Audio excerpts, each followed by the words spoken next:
Good evening, everyone. I am Randy Landag, and this episode, we peel back the layers of People versus Larrañaga, a case that transitioned from a local tragedy to an international legal battle.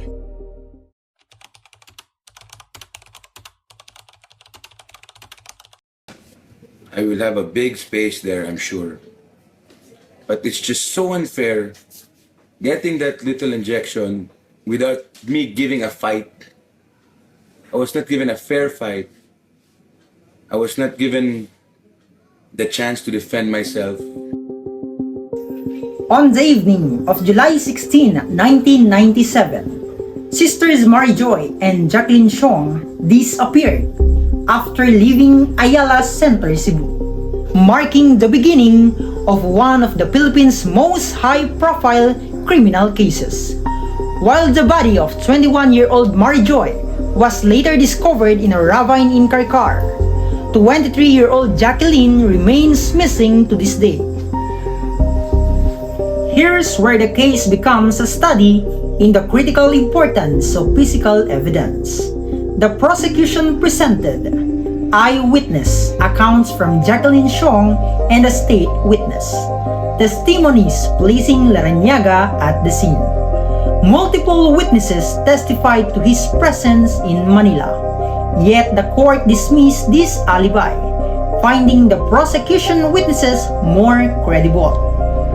The prosecution's case was primarily built upon the detailed and controversial testimony of state witness Davidson Risha, a co-defendant who was granted immunity in exchange for his account of the crime.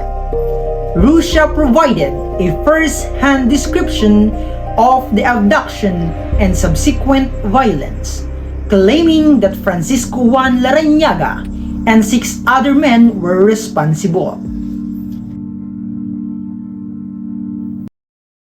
The central strategy focused on establishing a strong alibi for Paco Larrañaga, asserting that he was in Manila at the time the crimes occurred in Cebu.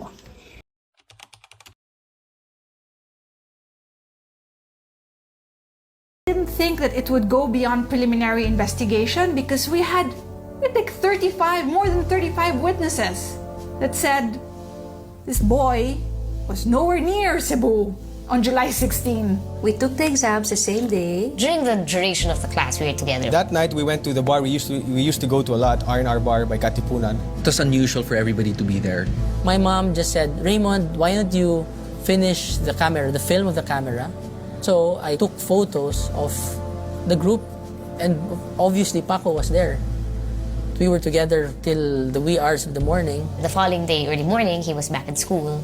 And we were together again the whole day until the class ended around 2:30. I proctored that exam, the lecture exam, on the morning of the 17th. And he was there. In Cebu, the defense presented various documents, including school records and airline tickets, and provided affidavits from numerous witnesses to support the claim that he was attending school in Quezon City.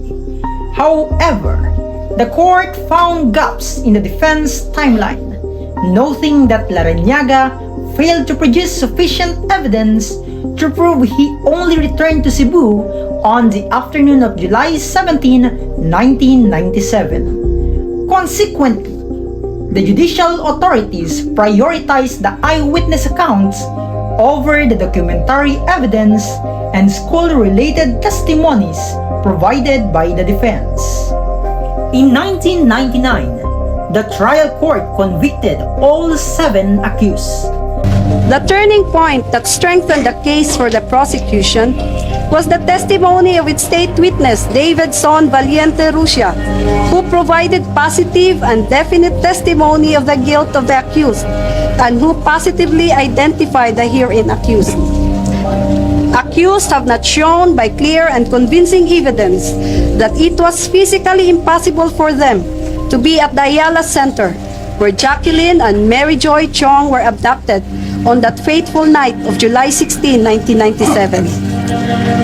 Wherefore, all the accused, Francisco Juan Larrañaga, Josman Asnar, James Andrew Uy, James Anthony Uy, Ruen Adlawan, Alberto Canio, and Ariel Balansag, are hereby found guilty beyond reasonable doubt of two crimes of kidnapping and serious illegal detention, and are hereby sentenced to imprisonment of 2 reclusiones perpetua.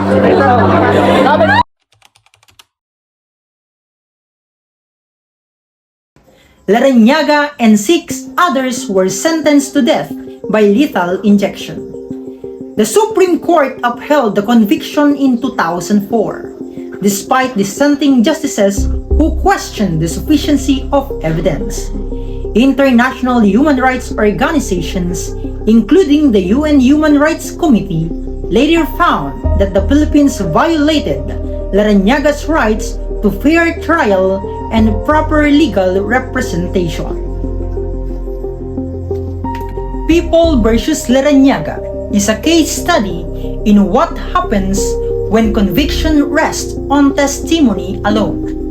The Chiong murder case serves as a profound example of how evidence, from physical findings to eyewitness testimonies, can determine the course of justice.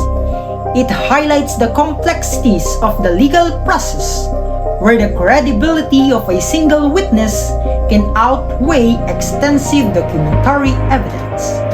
The case remains a landmark in Philippine jurisprudence, reflecting the ongoing struggle to balance procedural fairness with the pursuit of accountability for heinous crimes. The legacy of the trial continues to prompt discussions on the reliability of the evidence that shaped its final verdict. The Chiong sisters deserve justice. So did every accused person in that courtroom. Evidence is the bridge between the two. Without it, we are left with a verdict, but not certainty.